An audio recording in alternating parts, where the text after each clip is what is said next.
गीता जयंती के शुभ अवसर पर आप सभी का हार्दिक अभिनंदन। जैसा कि आप सभी जानते हैं, इस सप्ताह हम सभी इंडिक अकेडमी की ओर से गीता जयंती पर्व मना रहे हैं और आपके सामने विभिन्न प्रकार के लेख आदि प्रस्तुत कर चुके हैं। उसी कड़ी में आज हम आपके सामने एक विशेष कार्यक्रम लेकर आ रहे हैं। आप जानते हैं गीता में अपने मन पर नियंत्रण को बहुत ही अहम माना गया है और बताया गया है कि अक्सर हमारे दुखों का कारण मन ही होता है। वह अनावश्यक और निरर्थक इच्छाओं को जन्म देता है और जब वे इच्छाएं पूरी नहीं हो पाती हैं तो आपको विचलित करता है। आपको विचलित करता है, इस कारण जीवन में आप जिन लक्ष्यों को पाना चाहते हैं, जैसा व्यक्तित्व आप अपनाना चाहते हैं, आप उससे दूर होते चले जाते हैं। लेकिन हम आपको आज जिनसे परिचय करा रहे हैं, उन्होंने अपने लक्ष्य को हमेशा सामने रखा। एक बेटी, पत्नी और माँ का फर्ज निभाते हुए अपने शौक को भी सजाया संवारा और भारतीय संगीत में एक अपना अलग स्थान बनाया। आज हमारे साथ गीता जयंती को एक नया अर्थ देने के लिए साथ हैं एक ऐसी सुमधुर शख्सियत जिनके बारे में मेरा बोलना छोटा मुंह और बड़ी बात होगी। भारतीय लोक संगीत का एक ऐसा उज्जवल नक्षत्र है आज हमारे साथ जिसने तमाम मुश्किलों से पार पाकर अपने ख्वाबों को पूरा किया। मैं आपको उनका एक छोटा सा परिचय दे सकता हूँ कि आपको उनकी आवाज में कन्नौज के इत्र की खुशबू आएगी और बनारस की सादगी भी सुनाई देगी। आइए स्वागत करते हैं पद्मश्री मालिनी अवस्थी जी का। मालिनी जी नमस्कार। नमस्कार, प्रणाम, प्रणाम करती हूँ। अ, आप बताइए आज कैसा दिन जा रहा है आपका? बहुत सुंदर दिन है क्योंकि आज आपसे बात होने वाली थी और एक इतने सुंदर विषय पे चर्चा आज होने वाली थी। तो बहुत उत्सुक हूँ और लेकिन यदि वैसे बात करूँ भौतिक परिप्रेक्ष्य में तो बहुत ठंडा दिन है और आज हम संधि काल के दिन में हैं पूरे वर्ष के 21 आज जिस दिन आज हम हैं तो पूरी तरह से कहिए कि शीत अपना परवान पूरा चढ़ चुकी है। तो एक आनंद उड़ा रहे हैं उत्सव का और मौसम का और प्रार्थना चल रही है कि ये संक्रमण बढ़े ना, विदा ले धीरे-धीरे। जी, जी। मालिनी जी अगर हम इस कार्यक्रम की शुरुआत करना चाहेंगे तो आपकी वाणी से अच्छा कुछ नहीं हो सकता अगर हम आपके उससे कुछ एक चौपाई सुन लें या हम किसी श्लोक से इस कार्यक्रम की शुरुआत करें तो फिर हम आगे बढ़ते वाह! हैं। जी। आपने अब श्लोक कहा है तो मुझे इजाज़त दें मैं थोड़ा तानपुरा का बस ज़रा-सा सुर के लिए ले लूँ? आप कहेंगे हम 2 घंटे बैठे रहेंगे। हाँ, आप हम्म।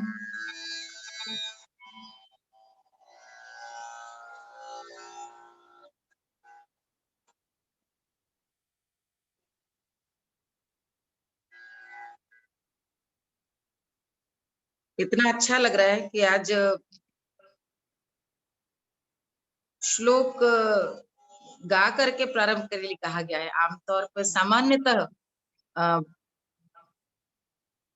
यात्राएँ पूछी जाती हैं, अनुभव पूछा जाता है, उसके बीच में कुछ लोकगीतों की फरमाइश होती है, लेकिन धन्यवाद इतने सुंदर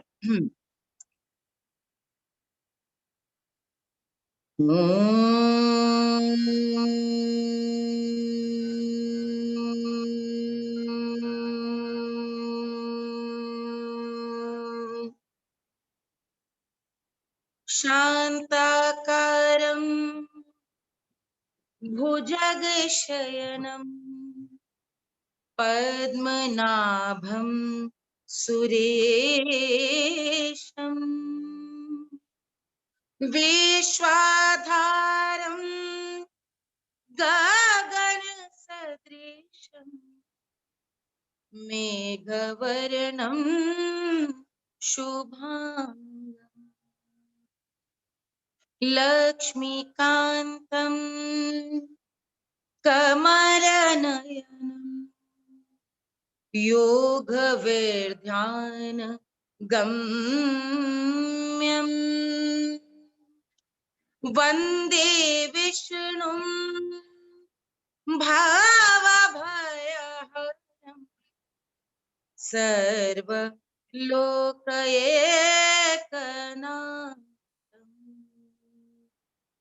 वाह!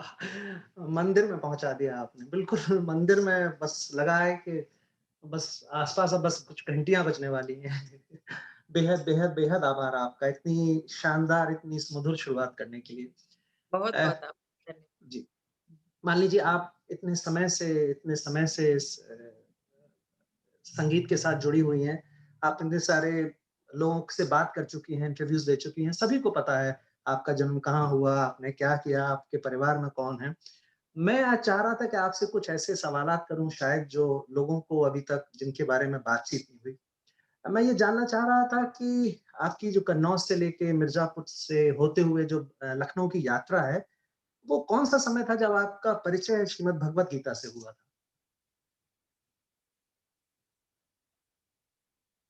क्या सुंदर प्रश्न, और ये आज कह सकते हैं कि इस बड़ी सार्थक शुरुआत हुई है, क्योंकि आज गीतामृतम ही से मैंने आज प्रारंभ भी किया है। अ, जी, उन्हीं को सुमिरन करके उन्हीं को समर्पित, और इसी श्लोक से मेरी यात्रा दरअसल भगवत गीता से जुड़ी है।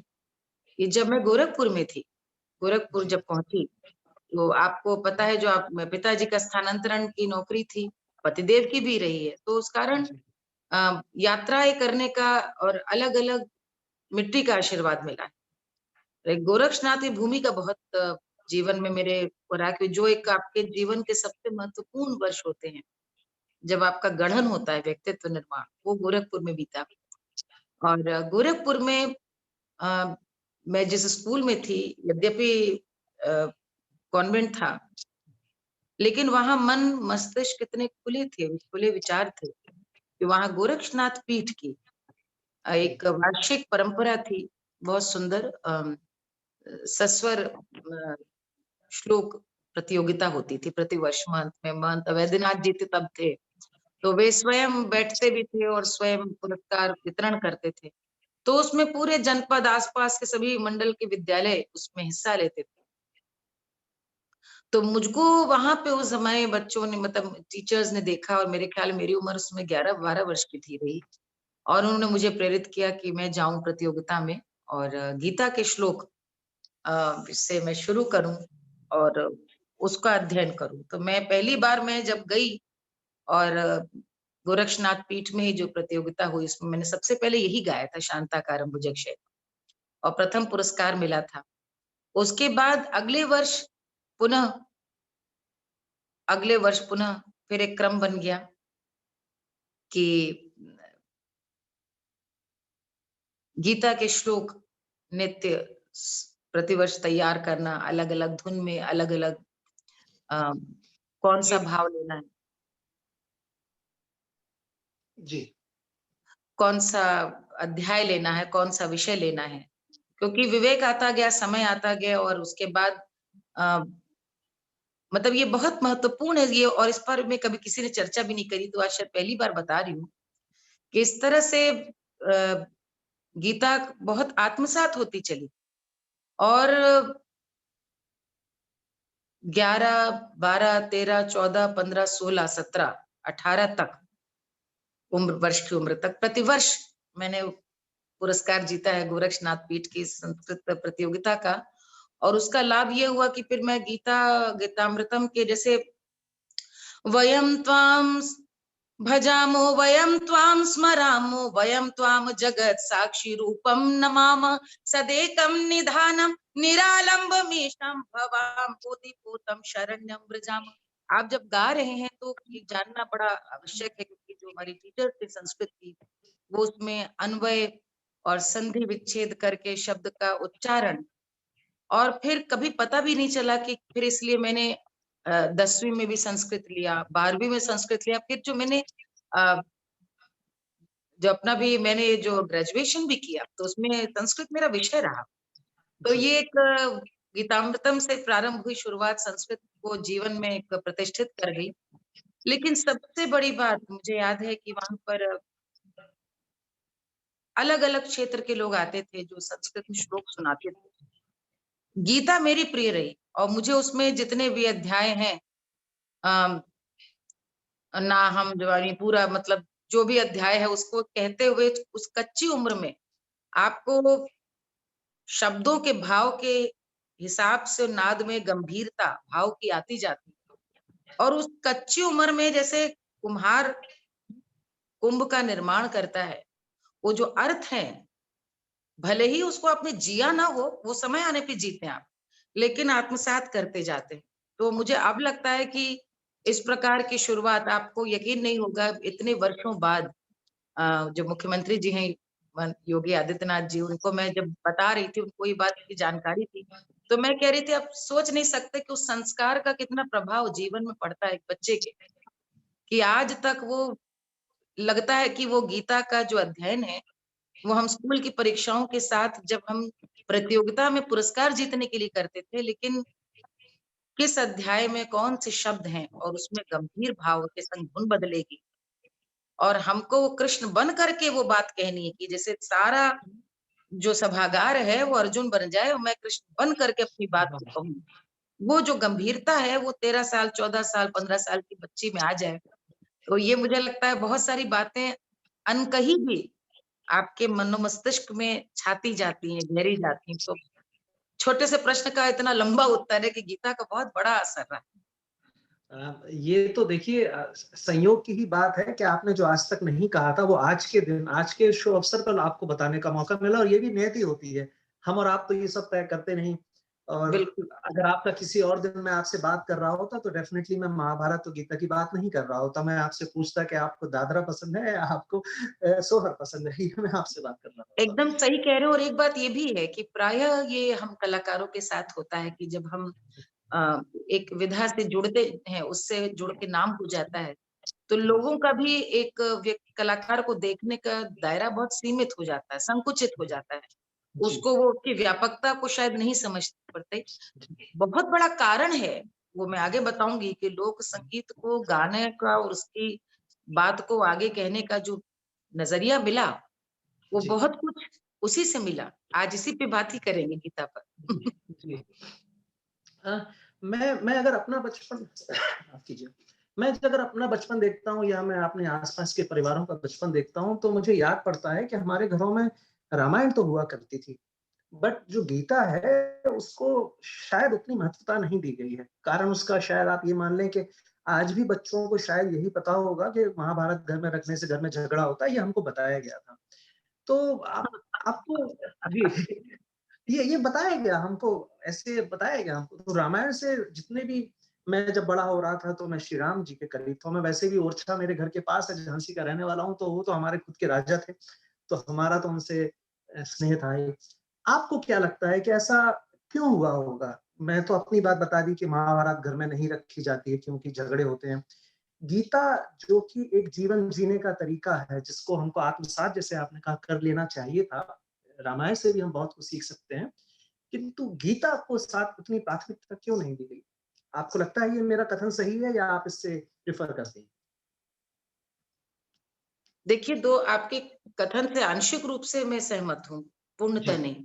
जी, अ, रामायण और महाभारत का मूलभूत अंतर यही है कि रामायण बताता है कैसा बनने का आदर्श लेकर जीवन में आगे बढ़ें। जी, और महाभारत उस यथार्थ से परिचय कराता है जो मोह, माया, काम, वासना सबसे सना हुआ है। जी, एक आपको आदर्श की ओर ले जाता है और एक आपको यथार्थ के दर्शन कराता है।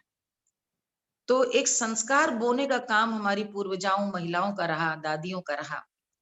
तो उन्होंने जानबूझ करके ऐसी जो भी ज्ञान परंपरा की आपको कहावतें, परंपराएँ, विश्वास, रीतियाँ, नीतियाँ मिलेंगी, उनके जी, पीछे ज़रूर सोची हुई, समझी हुई चीज़ थी। महाभारत ना पढ़े, ये तो जीवन में जिएँगे इसको, ये तो होगा ही होगा। भाई-भाई से लड़ेगा, धन के लिए 2 घर अलग होंगे, कोई किसी पे आसक्त होकर के अनुचित माँग रखेगा, ये कोई किसी पत्नी क किसी की स्त्री का अनादर करेगा, ये हम आस-पास देख रहे हैं। जी, लेकिन जानना क्या चाहिए? भरत जैसा भाई, लक्ष्मण जैसा भाई, राम जी, जैसा पुत्र। तो ये जो आदर्शों को घुट्टी में घोल के पिलाने के लिए रामायण आदर्श मानी गई कि रामचरितमानस का पाठ करने से हम वैसा बन न सकें तो जीने का प्रयास करें। यस, महाभारत के पीछे मुझे लगता है कि शायद इसीलिए एक ये मिथ्या प्रचार किया गया कि रखने से झगड़े होते हैं, क्योंकि रखोगे तो बुद्धि वैसी।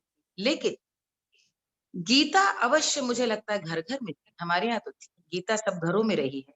जी, गीता को लोगों ने हमारे महाभारत से अलग करके भी देखा। जी, इसको एक ज्ञान मार्ग का रास्ता, इसको म कृष्ण का दर्शन और जीवन दर्शन करके देखा।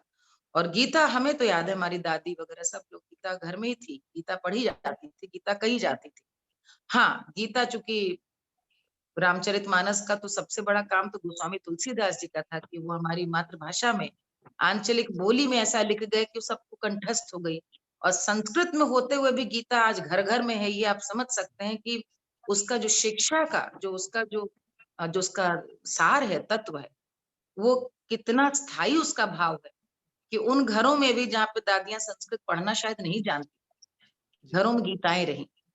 और गीता का दूसरा रूप, मैं आज आपको बड़ी वैसी बात कह रही हूँ जो भागवत है, जो कृष्ण का लीलाधारी रूप, वो हमारी दादियों ने, घर घरों में सरल मना स्त्रियों ने उसको अपनाया। भागवत कथा रखवा रही, कृष्ण की लीलाएं सुन रही हैं। कृष्ण की लीला कृष्ण अपने पूरे जीवन काल में 3 बार दिखाते हैं। पहली दिखाते हैं जब मिट्टी खाते हैं और यशोदा नाराज होती है, गुस्सा होती है। दूसरा दिखाते हैं जब दुर्योधन से क्रोधित होते हैं, उनको बंदी बनाने की कोशिश करता है। और तब उस समय अपना विराट स्वरूप दिखाते हैं। और तीसरा जब अर्जुन मोह माया वश कांप जाते हैं उस परिणाम भर की चिंता करके, कैसे इनके विरुद्ध तीर चलाओ। ये 3 समय है। जो विराट स्वरूप दिखाया ये लीला है। भागवत लीलाओं का ही पूरा वर्णन है। तो हमारे यहाँ पे स्त्रियों ने उस लीला के सरल स्वरूप को, रामचरितमानस और भागवत को अपनाया, जी, और जो दर्शन की बात थी उसको जीवन में अपना लिया। गीता में एक जगह लिखी है भैया, जो मैं आपको आगे अपनी, आपका सवाल उधर हो ना हो, मैं आपको लेके चलूंगी, जो लोक संगीत और लोक संस्कृति से जुड़ा है। स्वभावो अध्यात्म उच्यते, जो स्वभाव है मूल, उसी को अध्यात्म कहते हैं। स्वभावो अध्यात्म उच्यते, जो आप हैं, जो आपका मूल स्वभाव है। अर्जुन का मूल स्वभाव उस समय अ, अपने को दीनहीन किंचन मानना, ये मेरे बाबा है, मेरे गुरु हैं। और फिर कृष्ण समझते हैं यही समय है जब आदमी अकिंचन मानता है, वही तभी वो ग्रहण कर सकता है कोई, कि भाई अब कहीं नहीं जा सकता तुम, ज्ञान, मैं बुद्धि नहीं चल रही, अब मैं क्या करूं। और कृष्ण उस समय स्वरूप दिखलाते हैं। ये उस समय अर्जुन का स्वभाव। पूरी भागवत कृष्ण का स्वभाव है। भागवत कथाएं हैं, वो छेड़ रहे हैं। उनका मूल स्वभाव क्या है? वो गौवे चराते हैं। वो इतने सरल मना है कि सबके घर चले जाते हैं, पुराने मित्र को नहीं भूलते। ये जो स्वभावो अध्यात्म उच्यते, ये हमारी पुरखिनों ने अपने जीवन में उतारी। गीता यही तो कहती है, भार समझ के कर्म ना करो, कर्म को भी तुम आनंद लेके करो। ये ना सोच के करो कि क्या होगा। जितनी भी हमारे यहाँ दादी थी, नानी थी, हमारे यहाँ के जितने पूर्वज थे, और मूल रूप से हम कृषक समाज से आते हैं, तो आप कृषकों को भी आप देखें, हर श्रम में के गीत गाना, और गीत गाते हुए आनंद लेते हुए करना, ये और क्या है? कबीर ने और क्या किया? वस्त्र बुनते हुए कबीर सूरज दर्शन नहीं दिया। पूरी तरह से वो गीता को ही जीते थे। कर्म कर रहे हैं उन्होंने, वस्त्र बुनना नहीं छोड़ा, कर्म नहीं छोड़ा कि निठल्ले बैठे, अपना कर्म करते रहे। तो हमारे यहाँ पर हल चलाता हुआ चरवाहा, रोपाई करता हुआ किसान, कटाई करती हुई स्त्री, धान की निर्वाही करती हुई स्त्री, जाता चकिया पीसती होती, अपने दुख सुख देश काल परिस्थिति कथाएं कहती कहती कर्म को करती गई, और वो सभी कर्म प्रधान रहा। तो मुझे लगता है उनकी वो स्वभाव है, जैसे कृष्ण का स्वभाव है, कृष्ण मित्र हैं, सखा हैं, इतने सरल हैं, वो रूप ग्रहण करना आसान है। तो हमारे यहाँ उसको भगवत गीता के रूप में ग्रहण किया। राम सरल है, सरल रूप ग्रहण किया गया। जहां वो दर्शन देते हैं वो इतना सरल है, इतने अ, लगता है कि गीता कितना विशद है, गीता का रहस्य है, लोग कहते हैं उसकी मीमांसा करते हैं। गीता सबसे सरल है। कर्मण्येवाधिकारस्ते माँ फलेषु कदाचन, फल की इच्छा न करो, कर्म करते जाओ, और कुछ तुम्हारे बस में है भी नहीं। जो हूं मैं हूं, मम शरणम वज्र, मेरी शरण में ही तुमको आना है, यही कृष्ण कहते हैं। और ये हम उन्हीं के सब पे संभव है। आप जब अभी शुरू में कह रही थी कि आपने वो जो आपकी 12 साल, 13 साल की उम्र से लेके 18-19 साल तक आप गीता में लगभग रम ही गई थी। और जहाँ तक मुझे भी लगता है कि शायद वो उम्र एक ऐसी होती है कि हम आप भी शायद मानेंगी कि हम शायद उतनी अच्छी तरह से दर्शन नहीं समझा होगा शुरुआती सालों में जब आपने शुरुआत की होगी, पर धीरे-धीरे, धीरे-धीरे आपने उसको दर्शन को आत्मसात कर लिया जैसा आपने कहा। मेरा ये भी मानना रहा है और मैंने अपने बड़ों से सुना भी है कि आप गीता को हर दिन भी अगर पढ़ते हैं, तो हर दिन आप उसमें से कुछ एक नया चीज़ सीख के जाते हैं, कुछ नया आप वही श्लोक दोबारा से पढ़ेंगे तो आपको कुछ अलग ही समझ में आएगा।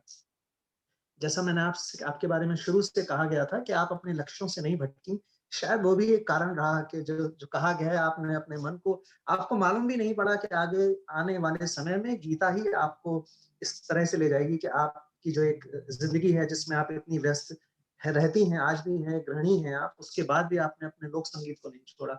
ये तो एक आपकी बहुत ही काबिल-ए-तारीफ़ है। महाभारत पे या उस पर आते हैं लौट के तो अ आपका उसमें से सबसे ज़्यादा पसंदीदा पात्र कौन-सा है? आप द्रौपदी, कुंती, गांधारी को छोड़ के बताइएगा। वो तीनों तो हमारे म प्रिय पात्र नहीं भी होते, जी, मतलब होते तो इनमें से पुरुष ही। जी। अ, अब देखिए प्रिय पात्र का अर्थ ये है कि जिनसे मेरी अ जिन्हें मैं आदर्श मानती हूँ, आप ये जी, पूछना चाह प्रभावित रहे हैं? रही हो आप जी, प्रभावित रही हो, आपने उनसे प्रेरणा ली हो और आपने उनको बहुत समझा हो। निसंदेह भीष्म, जी, निसंदेह भीष्म। जी, मतलब भीष्म का चरित्र मुझे लगता है कि एक ऐसा व्यक्तित्व का चरित्र है, जो हमें लगता है कि कथाएँ लिखी कैसे गई होंगी, क्यों लिखी गई, महाभारत का बहुत बड़ा आधार ही भीष्म है। जी, ना भीष्म प्रतिज्ञा लेते, ना सत्यवती का वचन मानते और ना इस प्रकार का शायद उपक्रम करते कि विचित्र वीर्य के लिए बहू कैसे भी लाना है तो उसके लिए अकथ श्रम करना और सही गलत को जानते हुए भी एक लाचार भीष्म को हम हर परिवार में देखते हैं जी, और एक आज्ञाकारी पुत्र के रूप में उनको देखते हैं। लेकिन इस प्रकार का अ, आजीवन उस ब्रह्मचर्य का पालन कर पाना और अंत में बहुत सारे लोग हमारे यहाँ हैं, घर में हम लोग ये महाभारत तो देखिए दिखाता है कि हर जीवन, हर घर में इस प्रकार की पारिवारिक परिस्थितियाँ दिखती हैं। लेकिन भीष्म का उस समय जानते हुए कि उनका राज्याभिषेक होने वाला है, एक ऐसे पुत्र जो माँ से बिछुड़े रहे, जो माँ के पास नहीं रह सके, उनके संग वो गंगा के पुत्र हैं लेकिन माँ के जी, साथ भी नहीं रह पाते हैं और पिता उस समय वृद्धावस्था में किसी और स्त्री पर आसक्त होकर उनके संग अन्याय कर बैठते हैं। और तब भी वे किसी भी प्रकार से कर्म को ही अपना आराध्य मानकर वो देखिए कृष्ण को ही वो वासुदेव कहते हैं। कृष्ण जब सभा में आते हैं उनको प्रणाम करते हैं और नियति मान करके माँ ने जो आदेश दे दिया, सत्यवती को एक बार माँ मान लिया, तो उन्होंने फिर वंश बढ़ाने के लिए जो कुछ हो सका वो किया। अपने पौत्र प्रपौत्र को भी समझाने का प्रयास करते हैं, न्याय का साथ देते हैं और अंत में चूंकि उन्होंने हस्तिनापुर की रक्षा का वचन लिया है, तो न चाहते हुए पूरे उनको रहे। उसी गलत को जानते हुए, समझाते हुए भी उनको भी सत्य दिख रहा था क्या होने वाला है और वो जी, उनके पक्ष में खड़े होते हैं, कौरवों के पक्ष में। लेकिन मुक्ति के लिए वो अर्जुन से ही कहते हैं कि मुझे गंगा का बस जल पिला दो क्योंकि वहीं पर मुक्ति है, माँ वही है उनकी। तो मुझे भीष्म का चरित्र एक बहुत जिनके संग बहुत अन्याय हुआ और अडिग और असाधारण मुझे लगता है त्याग और तपस्वी भीष्म। ज़्यादातर होता क्या है लोग बाग भीष्म को भी दोषी समझने लगते हैं बट वो परिप्रेक्ष्य नहीं जानते कि जिस कारण उन्होंने धर्म का साथ दिया था और वो क्यों बंधे थे। तो अगर देखा जाए तो ऐसे तो महाभारत के लिए जब लोग बाग कहते हैं कि कृष्ण ज़िम्मेदार थे या भीष्म ज़िम्मेदार थे, इसमें ज़िम्मेदार तो भगवान खुद ही थे। अब भगवान को आप कुछ भी कह लीजिए, ये उनकी ही रची हुई एक और लीला थी जो उन्होंने हमको नया दर्शन नहीं, देने की महाभारत में तो आप ये देखिए कि कौन नहीं ज़िम्मेदार था। जी, मतलब महाभारत एक ऐसी कथा है कि आप उसको किसी की दृष्टि से भी देखें, जी, कोई भी एक व्यक्ति ऐसा नहीं है जिसका दोष नहीं। जी, पांडवों में भी सभी दोषी थे। अर्जुन क्या जी, दोषी नहीं थे? जी, जब अर्जुन जीत करके आए थे द्रौपदी को, तो क्यों नहीं साहस हुआ माँ से कहने का कि सिर्फ मेरे साथ रहेगी। जी, युधिष्ठिर तो खैर सब कुछ हार ही गए। जी, कर्ण का दोष नहीं था क्या? लोग सबसे जी, पहले अपना प्रिय पात्र कर्ण को ही बताते हैं, मुझे मालूम है। जी, लेकिन स्त्री का अपमान होते हुए यदि कर्ण ने देखा तो भीष्म ने भी देखा। लेकिन भीष्म जैसा त्याग कर्ण ने नहीं किया। नहीं किया। अप्रतिम है वो। गांधारी का दोष नहीं था क्या? जानबूझ करके एक यदि अंधा है तो उनको तो आंखें बनना चाहिए था। जी, कुंती का दोष नहीं था क्या? एक अन्याय को आप आजीवन तब बचाए रहे जब आपके 5 पुत्रों की बनाई, तब आप स्वीकारने का साहस रखती हैं कि हाँ, कर्ण मेरा पुत्र है। एक भी व्यक्ति ऐसा नहीं है। और कृष्ण तो समझाने गए थे। कृष्ण तो समझाने के लिए गए थे और समझाने के लिए ये भी गए थे कि और शर्तों के साथ दोबारा गए थे जी। कि मुझको ले लो या एक अक्षौणी। ये तो जब मति भ्रष्ट होती है तो हमने मैं देखा है ठीक बता दूँ, कि आप कितना भी समझा लीजिए वो विवाद तो होता होता नहीं। रहेगा। जी। जी। गीता या रामायण में से आपने इन दोनों में से किसी को भी अवधी या किसी बुंदेली भाषा में आपने आज तक कहीं किसी मंच पर आपने प्रस्तुत किया है क्या? मैंने शायद मैं नहीं देख पाया, मैंने गलती की है, मुझे मिला नहीं। आपने प्रस्तुत किया है कभी क्या ऐसा? मानस, रामचरितमानस, मानस रामचरितमानस। जी, मानस मानस की की। पंक्तियाँ जी। और एक मेरा और सौभाग्य रहा जी, बल्कि एक उस घटना से मेरा बहुत सोचने की दिशा भी बदली। अ, हॉलैंड में, जी, विदेश में एक बार मुझको मैं वहाँ पे कार्यक्रम के लिए जाती रहती थी, तो एक मुझे वहाँ पे एक चैनल था, ऑर्गेनाइजेशन फॉर हिंदू मीडिया। वहाँ का टेलीविज़न चैनल था जो वित्त पोषित था हॉलैंड सरकार द्वारा, नीदरलैंड सरकार द्वारा, जी, वहाँ के हिंदी भाषियों के लिए। तो उनका उस ज़माने में फैक्स चलता था, ये सब आजकल ईमेल वगैरह नहीं था। उन्होंने मुझको फ़ोन किया और कहा कि आप हमको 20 दिन का समय दे दें, एक फ़िल्म बना रहे हैं हम, life and works of Tulsidas, Goswami Tulsidas. और उस पर हम चाहते हैं आप संगीत दें और उसको गाएँ। तो मैंने कहा कि life and works of Tulsidas? इस पर आप तो मैं मेरी बात हुई तो कहा कि गोल्डन ग्लोब अवॉर्डी विनर हैं फ्रोक्यो, वो इसको डायरेक्ट करेंगी। तो मैं जब उनसे मेरी बात हुई लंबी, तो मैं इतनी अचरज में थी, मैंने अपने मुझे याद है पिता से कहा, अपने पतिदेव से बात हुई कि इतने दिनों से आकाशवाणी दूरदर्शन से जुड़ी हुई हूँ। यहाँ पर भारत में कभी तुलसीदास जी के ऊपर कुछ बनाने को, कहने को, लिखने को आज तक अनुबंधित नहीं किया गया, न जोड़ा गया, न सोचा गया होगा। राम पे ही गाओ, लेकिन वहाँ सोच क्या थी कि गोस्वामी तुलसीदास जी जो संस्कृत के इतने बड़े मार्तंड थे, उन्होंने किस कारण से राम को राम दोबारा बनाया और किस कारण से अ, अवधि में इसको लिखा। तो जब मैं गई, तो उन्होंने पूरी तुलसी पे फ़िल्म बनाई थी। कैसे उनके दाँत थे शुरू से पैदा होते और आँख तो उनको घर वालों ने त्याज दिया था और उनकी फिर वो कैसे तो उन्होंने अपने बारे में जो खुद लिखी हैं चौपाइयाँ, खुद के बारे में, जन्म लेते हुए कैसे उनको उनकी माँ हुलसी ने छोड़ दिया और लोग उनसे डरते थे और फिर रत्नावली के संग कैसे हुआ। मैं दंग रह गई और वो पूरा मोह माया आसक्ति से उठ के राम के भीतर वो क्या देखते हैं जिसके लिए वो राम कथा लिखते हैं काशी में बैठकर। तो वो उस पूरे 20 दिन की जो पूरा जो अनुभव था, उसने मुझे ये बताया कि ये जो प्रवासी हमारे 5-6 पीढ़ी पहले भारतीय गए थे, जहाज में बैठ के गन्ने की खेती के लिए, चावल की खेती के लिए अंग्रेज लेकर गए थे। उस समय डच सरकार इनको सूरीनाम ले गई थी, सूरीनाम में भी जब मिलिट्री कू हुआ तो वापस नीदरलैंड आ गए। ये 6 पीढ़ी पहले अपनी जड़ से विस्थापित हुए भारत और वहाँ के जो थिंक टैंक है, वो आज ये सोच रहा है कि हम जब अपने घर से अ, जहाज में बैठ कर के चले आए और 4 महीना बाद सूरीनाम पहुँचे, तो हमारे संग संस्कृति के नाम पे जो था वो सिर्फ मानस की चौपाइयाँ थी। तुलसी का पौधा था, हम साथ में क्या लेके आए? हनुमान चालीसा लेकर आए, क्योंकि वो वाचिक परंपरा से कंठस्थ। तो उसकी ताकत वो वहाँ पहचान के हमसे यहाँ हिंदुस्तान से बुला के काम करा रहे थे। कि आप इस पर पूरा ज़रा लिखिए कि तुलसीदास न होते, राम राम नहीं होते। ये नीदरलैंड सरकार हिंदुस्तानियों के लिए और इसने पूरे अनुभव ने मेरा विश्वास इतना दृढ़ किया कि जो मैं कर रही हूँ, लोक भाषा, लोक संगीत को प्रतिष्ठित करना, जन जन तक वापस लेके जाना, जो एक अभिजात्य वर्ग हो गया है, जो लोक गीतों को या अ, इन चीजों को नहीं सुनना चाहता, उसको जड़ों से जोड़ने का, कि यही एक चीज है जो हमें जोड़े रहती है, यही हमारी परंपरा का सबसे सरल और व्यापक स्वरूप है।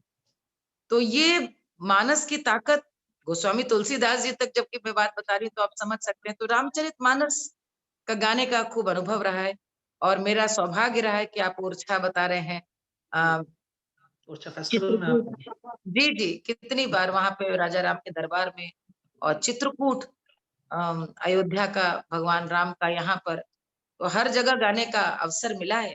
जी, और राम के जीवन के सभी चरित्र, सबसे सुंदर बात मानस तो है ही है, लोक भजन बहुत सुंदर, जो राम के जीवन की जो लोक रचनाएं हैं, जो मानस की नहीं है, जैसे कि आज बसो शबरी घर रामा, शबरी राम के आवत देखे, माटी ते लिपवाए रही धामा, आज बसो शबरी घर रामा। या फिर केवट का, मोरी नैया में राम सवार, नदिया धीरे बहो, मोरी नैया में राम सवार, नदिया धीरे बहो। या फिर जी, अरे रामा सोने के हरन वारसिया, मांगरी हारी, कि अरे रामा सोने के हरन वारसिया, मांगरी हारी। ये जो सीता हरण का भी देखिए कजरी में कैसा सुंदर, ये पूरा, यहाँ तक कि मंदोदरी का भी, अ, मत ठान्यो राम से बैर पिया, मत ठान्यो राम से बैर पिया, मत ठान्यो। ये जितनी भी सीता के नी खोज के भाई, चले देखो वीर हनुमान, आपन रूप छिपाई के भेंट सुरसा से कीना, निकली गए ओही पार, छेक सब रास्ता लीना, चढ़ी गए ऊंचे महल, फूंक गढ़ लंका का दीना। ये जो मैंने आपको सुनाए हैं, इनमें कोई दादरा है, कोई कजरी है, कोई बिरहा है जो अभी सुनाया, लेकिन राम की जीवन चरित्र, तो जो आ, मानस की चौपाइयां तो हैं ही, लेकिन विभिन्न विभिन्न जो पूरे राम के जीवन की जो राम कथा है, उसको आज भी ग्रामीण जन, कृषक समाज, भारतीय समाज अपनी अपनी बोलियों में एक एक चीज गाता है।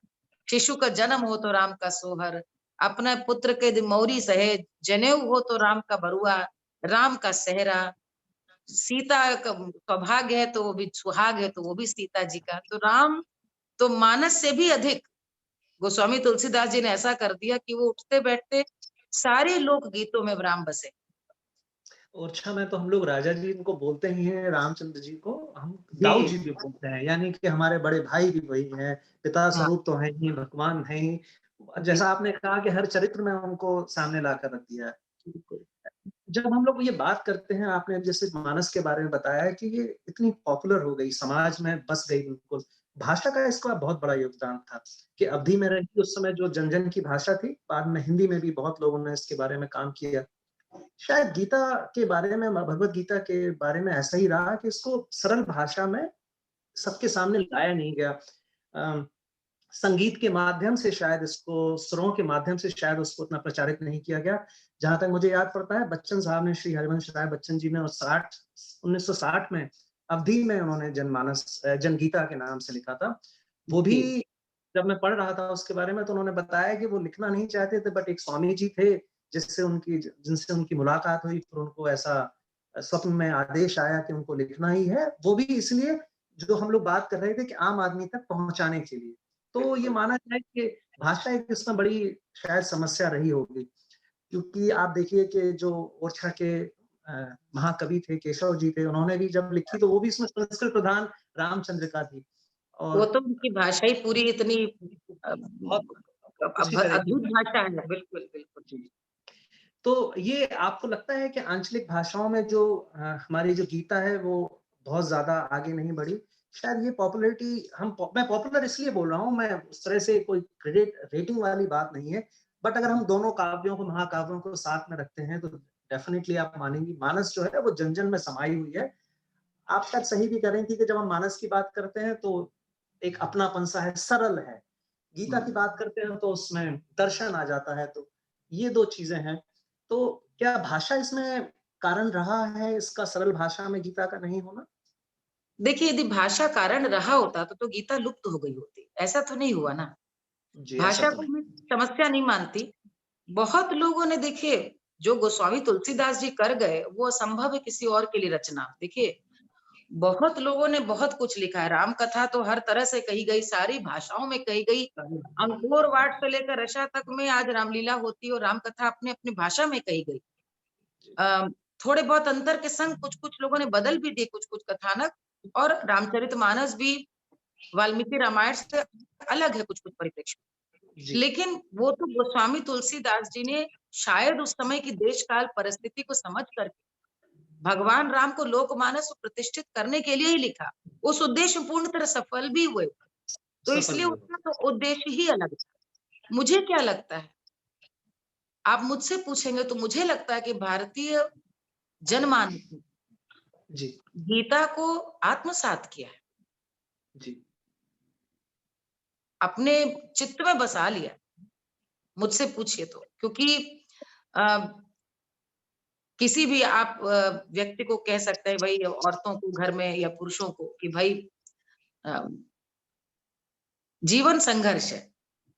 है। रामचरितमानस में भी आप राम का संघर्ष ही पढ़ते हैं। पूरा संघर्ष है जीवन उनका। संघर्ष है उनको उनका सुख बिल्कुल। सुख कहाँ मिला उनको? कहीं सुख नहीं मिला और पूरा जीवन वन में कटता है। जिसको अब फिर से राजा होना चाहिए, वो राजा भी नहीं बनता, संघर्ष है। उस संघर्ष की परिणति क्या हो, यही गीता कहती है। गीता यही बताती है कि भाई जब संघर्ष से थक जाओ तो मेरे पास आओ, मैं बताऊँगा सत्य क्या है। सत्य ये है कि सरेंडर, समर्पण करो क्योंकि तुम्हारे वश में सिर्फ एक ही चीज़ है कर्म करना। जो राम आजीवन करते हैं, जो कृष्ण ने आजीवन किया, जो हमारे पुरखे हमें हमेशा सिखाते रहे कि कर्म करो। तो जो आप कह रहे हैं उसको मुझे लगता है उन्होंने अपने जीवन में आत्मसात किया। आप यदि हम और आप अपने बाबा-वाबा की बात करें, जी, जिन्होंने भले शायद गीता ना पढ़ी हो, आप समझे मैं क्या कह रही हूँ? वो इतना जानते थे कि अपना काम खुद करना है। हमारे यहाँ देखिए कहावतें थी, माँ कहती थी 2 चीज़ें मतलब मेरी माँ की बातों में 2 कहावतें मैं हमेशा अपनी बेटी को बोलती हूँ। एक तो ये कि अपना हाथ जगन्नाथ, यही कहती थी। यानी कि किसी और से काम कह दिया तो गड़बड़ होगा, खुद करेंगे तो वो उसमें भगवान जैसे कि समा जाएँगे, उसमें सिद्धि मिलनी। दूसरा कहती थी बिना मरे स्वर्ग नहीं मिलता। सही बात है। तो हमारी बिल्कुल माँ सही जब बात। भी दिन भर के काम-काज में तो हमको हम छोटे थे तो डाँटती थी हम लोगों को जब किसी बात पे हम लोग कोई नहीं कर पाए काम को या उससे कोई सवाल पूछ दिया कि ये क्यों? तो बहुत गुस्सा होती थी तो हम लोगों को फटकारती जाती, सिखाती जाती, कहती थी इसीलिए कहते हैं बिना मरे स्वर्ग नहीं मिलता। तो मुझे लगता था ये क्या कहना चाहती हैं? समझ में जी, देखिए आता है कि भई बिना मरे स्वर्ग का मतलब समर्पित जब तक हाँ, जब तक खाक नहीं हो जाओ, तब जब तक तक कुछ नहीं मिलेगा। स्वयं स्वाहा नहीं होगे, तब तक स्वर्ग क्या है क्या जानो? और स्वाहा करने के लिए, खाक होने के लिए आपको समर्पित होना पड़ता है, पूरी तरह से उसमें लीन होना पड़ता है। यही गीता का संदेश ही है पूरा कि आप जीवन को और दूसरी बात, भारतीय जीवन दर्शन छक कर जीवन जीने की रही। आप जीवन को जियो, पूरी तरह से जियो, यही कृष्ण ने भी सिखाया है और यही गीता में भी कहा है कि मुझको समर्पित करते हुए तुम अपने पूरे कर्म करो। मोह मत करो, माया मत रखो, तो ये सब जितना कुछ है ये सब खत्म हो जाएगा। वस्त्र त्याग करके नए शरीर बदलना, अब ये कोई 30 साल के लड़के को क्यों माँ कहेगी पढ़ो? सही कहा आपने। जी, वो तो जीवन के रस आप उसमें आप जीवन का रस ढूँढे। तो जिस समय लेकिन गीता का दर्शन क्या है? उसमें क्योंकि गीता तो अपने आप में इतने सारे संदेश देती है। जो कर्म प्रधान जीवन है, वो हम लोग तो अपने छात्रों को भी सिखाते हैं कर्मण्येवाधिकारस्ते। हम लोग खुद वही सीखते हैं कि भई रिजल्ट क्या आएगा मत सोचो, अपनी ओर से बेस्ट करना है। ये हम जब माता-पिता अपने बच्चों को सिखाते हैं, तो वो उस समय वही कह रहे हैं जो कृष्ण ने कहा है। इस युद्ध का परिणाम मत सोचो, लेकिन युद्ध करो क्योंकि और कोई विकल्प नहीं है। करना ही चाहिए क्योंकि यही धर्म है और तुम धर्म के साथ खड़े हो। तो हमको धर्म के साथ खड़े होना यानी सत्य के साथ खड़े होना, यही गीता ने सिखाया। उसका सरलीकृत स्वरूप हमारे यहाँ पर हमारी दादियों ने, हमारी बुजुर्गों ने अपनी जीवन शैली में कितनी सारी चीजों में सिखाते चले गए। भैया जाओ, सबकी करनी अपने संग। मैं आपको ये तो आप गीता के परिप्रेक्ष्य में देख रहे हैं, मैं आपको 2 उदाहरण देती हूँ। संस्कृत का वेद वाक्य सूक्त है वसुधैव कुटुंबकम या जी, सर्वे भवन्तु सुखिनः सर्वे सन्तु निरामया सर्वे भद्राणि, ठीक है? आप देखिए हमारी पुरखी ने जब भी कथा समाप्त हुई पूजा के बाद, तो उसके समापन पे हमेशा कहती हैं जैसे उनके दिन बहुरे वैसे सबके दिन हो। यही और है। और ये कहकर अक्षत समर्पित करती हैं कि जैसे उनके दिन बहुरे वैसे सबके दिन बहुरे। अर्थात ये नहीं कहती कि इस कथा के अंत में जैसे उनको सुख पहुंचा है वैसे मुझे पहुंचे, तुम्हें पहुंचे ना, सबको पहुंचे। यानी जो इसमें साक्षी नहीं भी हैं, उनको भी लेकिन इस पहुँचे। सृष्टि के चराचर जगत के अंश हैं, उनको भी सुख पहुंचे। ये सर्वे भवन्तु सुखिनः का ही सरलीकरण। वसुधैव कुटुंबकम ये हमारे यहाँ बोलते हैं, लेकिन हमारे यहाँ किस तरह माना गया कि हमारे यहाँ नागपंचमी भी पर्व बना दी गई। नाग को मारे ना कोई, बिल में पानी भर जाएगा तो नाग बाहर निकल आएगा, तो मारोगे डर के मारे, वो भगवान बना दिया। नीम की पूजा, पीपल की पूजा, वसुधैव कुटुंबकम, उस ज्ञान परंपरा को जो गीता कहती है, जो हमारे यहाँ वेदों ने सिखाया, उस ज्ञान परंपरा को रीति रिवाजों, लोकोक्तियों, लोकाचार में हमारी स्त्रियों ने समाहित करके वो खुद गुरु बन गई। और वो गुरु, क्योंकि आपको पता है कि एक लंबा कालखंड हमारा पराधीनता में बीता है, जहाँ गुरुकुल विध्वंस किए गए, नष्ट किए गए। बहुत बड़ा कारण है कि किस लिए ये हमारी श्रुति परंपरा, यह वाचिक परंपरा, और इसी के कारण हमारा ज्ञान सुरक्षित रहा। सुरक्षित रहा। किताबों पे हम आश्रित होते, कब के हम भी दूसरों की संस्कृति अपनाए होते।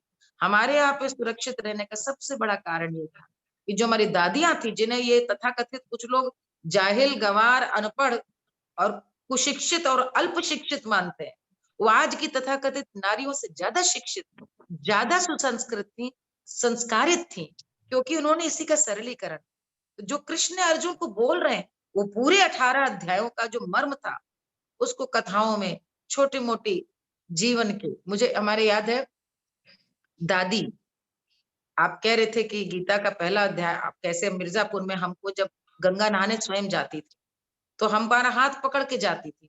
अब मुझे लगता है इतनी ऊंची ऊंची सीढ़ियां थी पक्के घाट की मिर्जापुर में कि वो हमें पकड़ती थी कि हम उनको पकड़ते थे, कि दोनों में कोई गिरता तो सीधे गंगा जी में जाते। दोनों कच्ची उम्र थी, वो चल नहीं पाती थी और हम तो अभी 6-7 साल की। तो वो गाती थी, मेरी छोटी सी है नाव तेरे जादू भरे पाँव, मोहे डर लागे राम, कैसे बिठाऊं अपनी नाव में।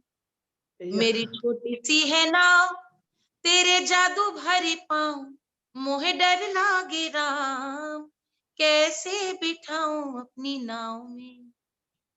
वो केवट प्रसंग गा रही होती हैं, लेकिन ये पूरा केवट और राम का जो प्रसंग है उसको हम लोग के सरल करके बोलते हैं, लेकिन गजब का दर्शन है कि भव सागर की नाव है।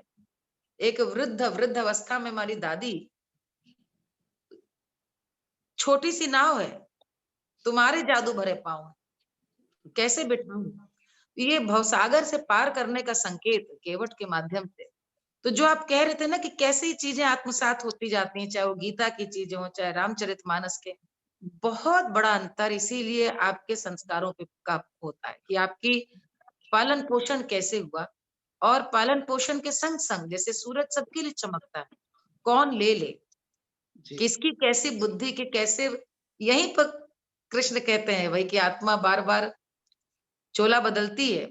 तो पूर्व जन्म की क्या आपकी यात्रा है, पूर्व जन्म के क्या आपके संस्कार हैं जिसके कारण आज आप में वो ग्राहक क्षमता बनी हुई है कि आपको पता है कि हमें करना चाहिए, ये हमें सीखना चाहिए और आप सीख लें। यही जो आपके संस्कार हैं शायद जो आप मैं जितना आपको सुन रहा हूँ क्योंकि ये वाली वाली बातें मैंने आपकी कहीं सुनी नहीं है। जो मैं आज सुन रहा हूँ आपको बिल्कुल ही एक मैं नई मालिनी जी को अपने सामने बैठा सुन रहा हूँ। तो अब मैं पूरी तरह से यानी कि मुझे विश्वास होता जा रहा है कि आप जिस संगीत की धारा से जुड़ी हुई हैं, उसमें आपका जो बचपन से लेके अभी तक की जो यात्रा रही है, जो आपके साथ संस्कार जुड़े रहे हैं, आपके परिवार के दादी-नानी की जितनी यादें आपके साथ जुड़ी रही हैं, शायद वो एक बहुत-बहुत बड़ा कारण रहा होगा कि आप भक्ति संगीत से जुड़ी हुई हैं, आप लोक संगीत से जुड़ी हुई हैं। ये मुझे लगता है ऐसा। बट क्या ये आपको कभी भी ऐसा लगा नहीं कि आपको फ़िल्मी संगीत या आपने कभी सोचा नहीं या आपने कोशिश नहीं की या गज़ल जो कि सुगम संगीत का एक बड़ा अच्छा-सा जिसको कहते हैं बहुत पॉपुलर हो जाते हैं जल्दी। पॉपुलैरिटी में वैसे आज आपको कोई छू नहीं सकता वो अलग बात है। आपने लोक संगीत को ही एक अलग से पॉपुलर कर दिया है आपने। आपने कभी सोचा नहीं उसके बारे में? आप उस रास्ते कभी गई ही नहीं आप उस रास्ते? नहीं, ऐसा नहीं है, सत्य ऐसा नहीं है। मैं गज़लें खूब गाती हूँ और जी, मैंने गज़लों की तो तालीम बाकायदा कई साल ली है। जी। हमारे जो मेरी जो गोरखपुर में शिक्षा दीक्षा हुई, हमारे दोनों मुस्लिम उस्ताद थे, शुजात राम हुसैन खान साहब, राहत अली खान साहब और दोनों बेहतरीन बहुत बड़े गवैया, बहुत अच्छे उस्ताद। तो उनकी वजह से मैंने खूब गज़लें और बाद में अपनी समझ से खुद सूफ़ी संगीत की ओर रुझान हुआ, तो मुज़फ़्फ़र अली साहब से भी जुड़ाव हुआ और जी, उनकी ये वजह से बहुत कुछ रूमी को खुसरो को, बहुत सारे सूफ़ी संतों को भी पढ़ा।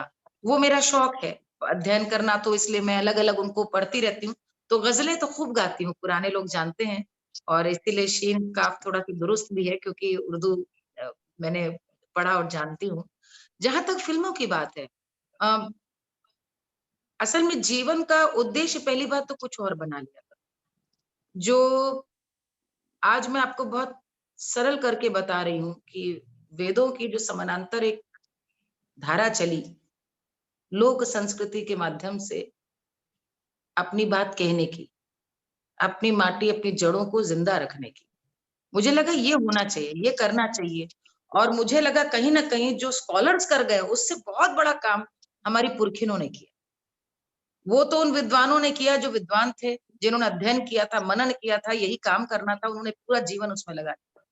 लेकिन जो स्त्रियाँ गृहस्थी करते हुए, बच्चे पालते हुए उस धारा को लेके आगे बढ़ी, इस गीत की परंपरा को और कुछ न कुछ वो दौर ऐसा था कि मेरे आस-पास लोक गीतों को लेकर के जो एक आम-फ़हम राय थी, वो बड़ी उससे मैं बिल्कुल बहुत विक्षोभ होता था, मुझे उसको देख कर के कि लोगों को लगता था कि बड़े हल्के कोई भी गा सकता है, वही तो मनोरंजन के लिए बने हैं, वही एक नारी है जो पुरुष को श्रृंगार आधारित गाने हैं उसमें, कंगना मंगा दे, बिछुआ मंगा दे और फिर लोग नाच रहे हैं, गा रहे हैं, झूम रहे हैं, वो है, श्रृंगार तो बहुत बड़ा उसका एक अंग है।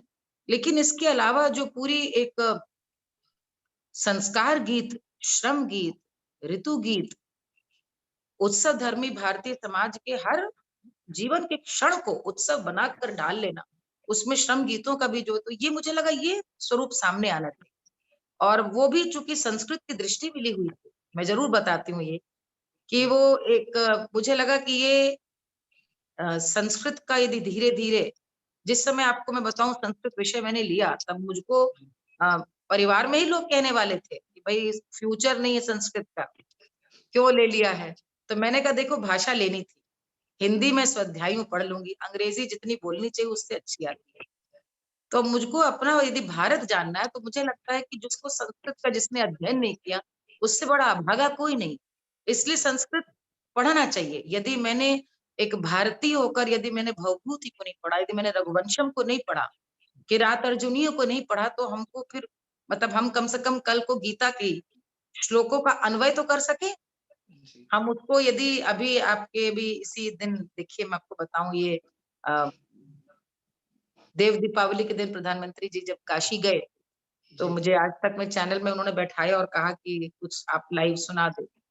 तो मैंने शंकराचार्य जी की गंगाष्टक पूरी सुनाई, तो वो जी, उच्चारण, वो अन्वय, वो संस्कृत के कारण आता है। जी, अवश्य।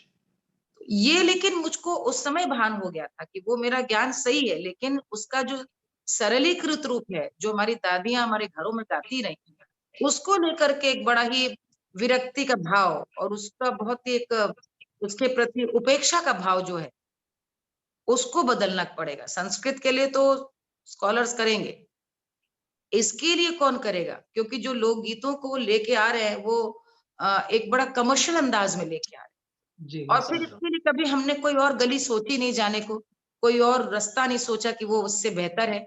ये नहीं सोचा था कि इस रास्ते पे चल कर के नाम मिलेगा या पहचान मिलेगी। क्योंकि मैंने वास्तव में गीता को ही यहाँ आत्मसात किया था कि चींटी की तरह क्रांति। चलते रहना। हाँ, जो चलेगा उसी को कहीं न कहीं रास्ता भी मिलेगा। चलना ज़रूरी है और चलते रहते हुए क्या-क्या मिलता है ये तो ऊपर वाला जानता है ना, ये तो हमारी प्रारब्ध है, ये हमारे बस में नहीं है, ये प्रारब्ध है वो देगा, वो करेगा। लेकिन चलते जाना है, चलते हुए इंडिक में मिले, चलते हुए योगिनी जी से मिले, चलते हुए उनसे पौंडीचेरी में भेंट हुई। तो ये आज चलते हुए आपसे भेंट हो रही है, इसी अ, की पूरी यात्रा है। और मैं आपको एक बात बताऊँ कि ये एक इस चलती हुई यात्रा में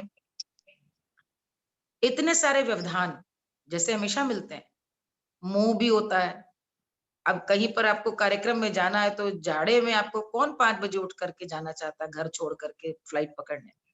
बच्चे की परीक्षा है और आपको जो एक गिल्ट के संग आप जब ट्रैवल करते हैं कि लौट भी आना है तुरंत, देर ना होने पाए। ये पसीने में आप 45 डिग्री में पसीने से लथपथ हैं और आप कार्यक्रम दे रहे हैं या लोग आपको देख करके एक जजमेंटल हो रहे हैं। उस ताड़ना, उस पूर्वाग्रह, उस आलोचना और उस राय को भी कि लोग आपको एक कहीं न कहीं एक अलग स्वतंत्र व्यक्तित्व की तरह देखेंगे जिसमें आपके खाते में प्रशंसा भी आएगी और आलोचनाएँ भी आएँगी। उसके लिए उतना खुला मनोमस्तिष्क लेके स्वीकार्यता वो आसान नहीं है, वो एक अलग यात्रा है। कितने लोग उसी में रास्ता छोड़ देते हैं, अरे जाओ हटाओ छोड़ो कौन ये सब सुने हमें क्या करना। लेकिन जब आपका उद्देश्य वृहत हो, तो सारे लोभ प्रलोभ छोटे हो जाते हैं। फ़िल्मों में जब मेरा एक गाना फ़िल्म का हिट हुआ 2011 में यूँ तो प्रेमी 75 एजेंट विनोद मैंने गाया था, तो सबने कहा अब यहीं रुक जाइए आपकी आवाज़ इतनी पसंद करे जा रही बम्बई। मैंने कहा ये गाने के लिए मुंबई रुकूँ, जो परिवार के साथ रह के जो मिलेगा, वो मिलेगा। क्योंकि वो मेरे ये सुख तो यही है, ये तो लाख जीवन लेकर ये सुख नहीं कोई प्राप्त कर सकता, जो मैं एक बहू, पत्नी, बेटी, परिवार और अपने घर कस्बे के निकट रह करके उस माटी के लिए कुछ कर पा रही। और अभी आप जैसे मुझसे बात कर रहे हैं, तो अभी एक फिर एक फ़िल्म आई है दुर्गावती, उसमें भी एक फ़िल्म का गाना बहुत बड़ा हिट हुआ है। लेकिन इतना कभी भी लोभ नहीं है रहा मन में या लुभा नहीं पाया वो, कि मैं उसको लेकर अब वहीं पे ही रहने लगूँ। वो मुझे ये व्यापक इसका उद्देश्य बृहत लगता है जो मैं कर वो शायद वो वैसा है कि हाँ, कभी-कभी होता है हम लोग कहीं चले जाते हैं, बहुत दिनों से कभी गए नहीं तो वो जाके देख के आ जाते हैं कि भई वो चीज़ अभी भी वहाँ पर है या नहीं है। जी, लौट जी, के हम बिल्कुल, दाल-चावल ही खाएँगे, दाल-चावल ही बिल्कुल, खाएँगे, पनीर और जो राजमा है वो हम कभी-कभी खा लेते हैं। अ, बिल्कुल। आपकी जो मुलाकात हुई थी पद्म विभूषण गिरिजा देवी जी से जहाँ तक मुझे लगता है कि जब आपको अ, जो पुरस्कार मिला था और आपने तो शायद उसी समय आपकी मुलाकात हुई थी उनसे? जब पहली बार आप उनसे मुलाकात हुई थी आपकी, मंच पर उन्होंने आपको गाते हुए देखा जी, था शायद? जी, जी, जी। पहली भेंट दरअसल हमने जब उनको देखा और वो हमें नहीं मिली, मतलब मैंने उनको मंच पे देखा मिर्ज़ापुर में ही, विंध्यवासिनी माँ के ही जी, अ, वो कार्यक्रम देने आई थीं और मेरी माँ बहुत उनको मानती थीं, सुनाने लेकर के गई थी। उसके बाद झांसी में भी हम उनका कार्यक्रम हुआ, एक स्कूल था प्राइज़ वहाँ पर हम उनको देखने गए। लेकिन आमने-सामने जो पहली हमारी भेंट हुई है, वो भातखंडे का ही अंतिम वर्ष का वो था जिसमें मेरे कार्यक्रम मतलब मैं प्रथम आई थी और उसमें अप्पा जी आई थी, उनका कार्यक्रम था उसमें और उन्होंने सुनकर 25 मिनट की मैंने प्रस्तुति दी थी, तो उन्होंने प्रशंसा की और कहा कि तुमको हम सिखाएँ, तुम चलो यदि वो प्रिंसिपल थे उस समय भातखंडे के, उन्होंने कहा। तो मेरी माँ ने कहा कि क्या इसका भाग्य है, आज आप इसको बोल रही हैं लेकिन इसका तो विवाह तय हो गया, इसकी शादी है अभी।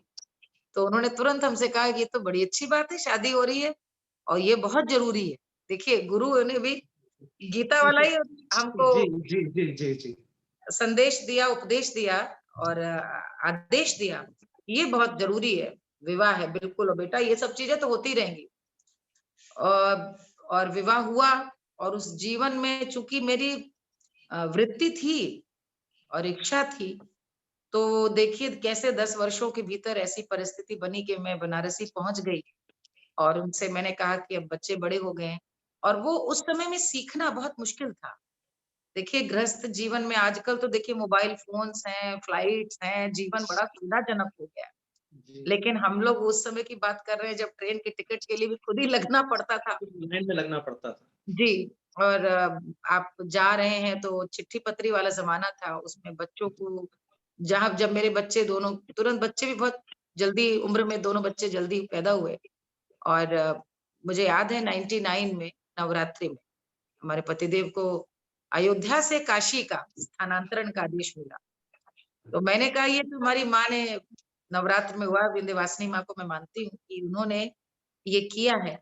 और अप्पा जी से मैंने कहा तो उनको ये लगा उस समय ज़रूर मेरे को लगता है कि भई गाती मेरा क्योंकि उस समय तक मेरा नाम था शौहरत मैं विवाह से पहले ही गाती थी। जी, कार्यक्रम देती थी तो मेरा उस समय तक सारेगामा में मैं जीत चुकी थी। सारेगामा जो इतना बड़ा रियलिटी शो है, अप्पा जी से जी, सीखने से पहले मैं सारेगामा में रनर्स अप थी, जी, अंताक्षरी में आ चुकी थी, तो सैटेलाइट चैनलों में भी आ चुकी थी और देश भर में कार्यक्रम देने लगी।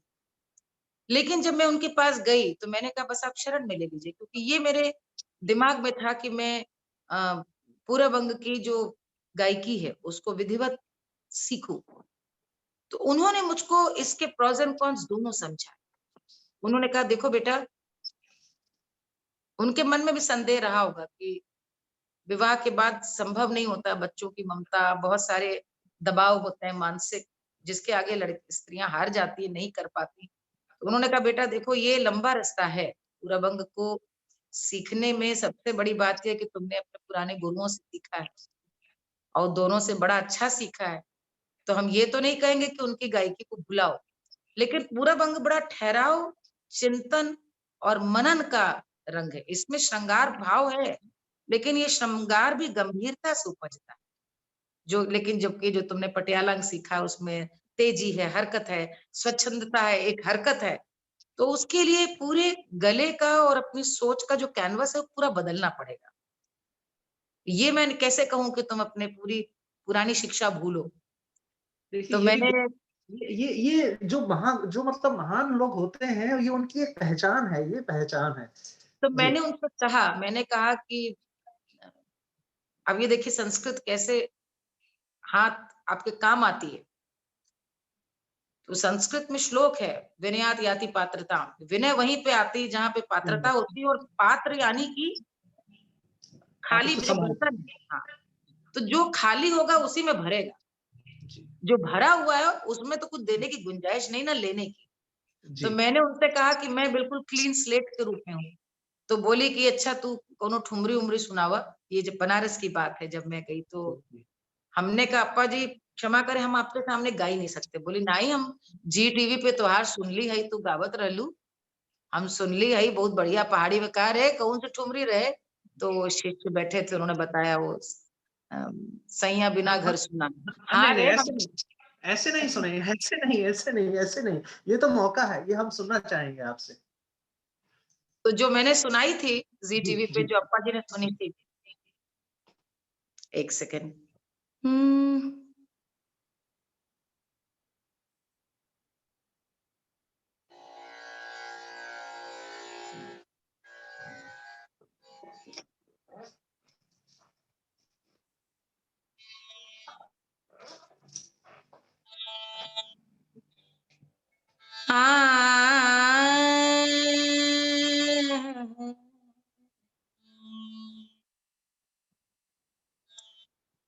सैया बिना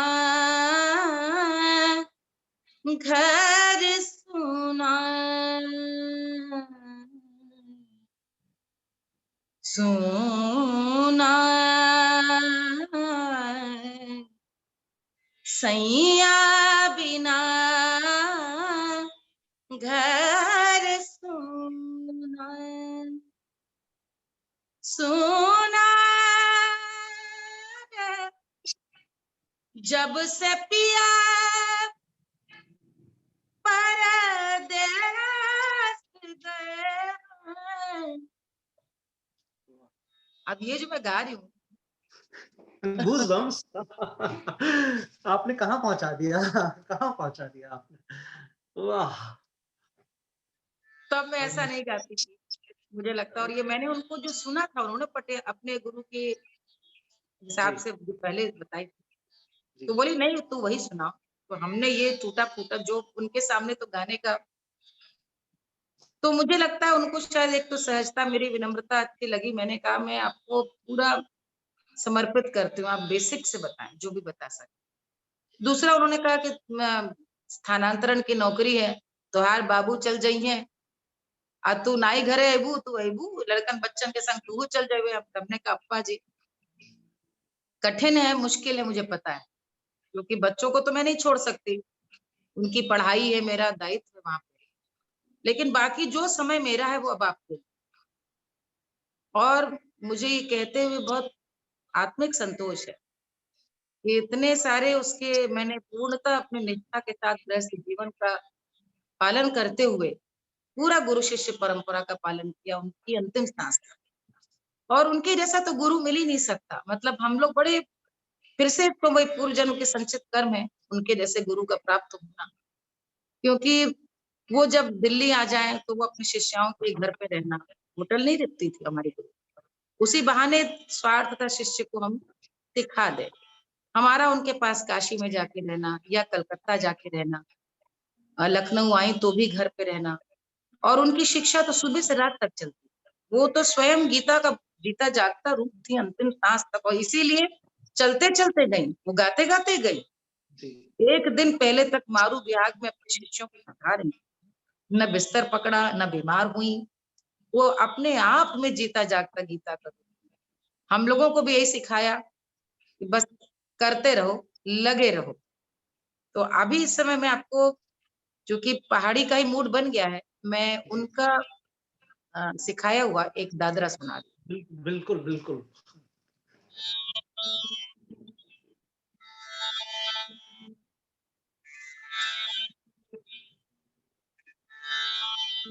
मत जई हो,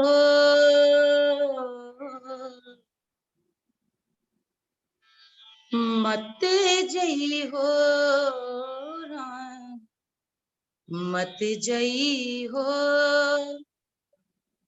वाही नगरिया श्याम, श्याम मत जई हो, मत जई हो, वाही नगरिया बस जादूगर आओ, वाही नगरिया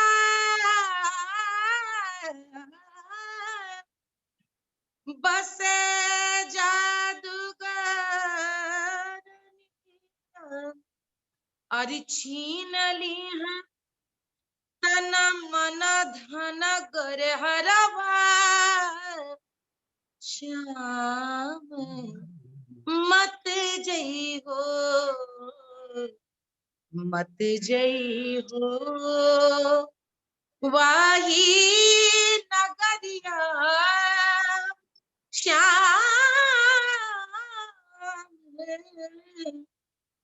मत जई हो, मत जई हो। ओह! प्रणाम, प्रणाम, प्रणाम। देखिए क्या होता है आदमी कभी-कभी सपने देखने में भी डरता है। तो मुझे संगीत से थोड़ा बहुत लगाव रहा है, मेरे जो मित्र हैं, परिवार वाले हैं वो जानते हैं, थोड़ा बहुत लगाव है। सुनता हूँ मैं सुनने वाला संगीत प्रेमी हूँ और जिस अंचल का मैं रहने वाला हूँ, वहाँ पर ये विधा काफ़ी आपको लगेगा कि ये सब ग लोक संगीत की बहुत बड़ी परंपरा है। बट मैंने कभी सपने में नहीं सोचा था कि मैं एक दिन आपको लाइव सुन रहा हूँगा और लाइव भी कैसे? केवल आप और हम होंगे। देखिए ये अब मैं तो कोविड को धन्यवाद दे रहा हूँ। ये एक सब नियति होती है, ये नियति होती है। आप अभी तक जो भी गिरिजा देवी जी के बारे में जो आप बोल रही थी, वो एक शिष्या के रूप में आप बोल रही थी कि उन्होंने आप उनसे मिली, ये आपकी खुशनसीबी थी। मैं जिस कभी भी गंभीर गुरुओं से मेरी जब बातचीत होती है कभी, तो वो कहते हैं कि जितनी शिष्यों को तलाश रहती है अपने गुरुओं को उससे ज़्यादा तलाश रहती है। वो भी बेचैनी से ढूँढते रहते हैं। तो वो उनका उस पारितोषिक उसमें समारोह में आना, आपसे मिलना, ये सब एक नियत था। वो कोई और भी आ सकता था, उस दिन कोई और भी जी सकता था, आप नहीं हो बिल्कुल, सकती थी। एकदम बट सही। आप आपको उनकी परंपरा को आगे लेकर जाना था, उनका आशीर्वाद प्राप्त होना था, इसीलिए शायद ये सब रहा होगा। आपने अभी इस बीच में आपने ये बताया कि उनको भी मालूम था कि आपके लिए बड़ा कठिन रहा होगा।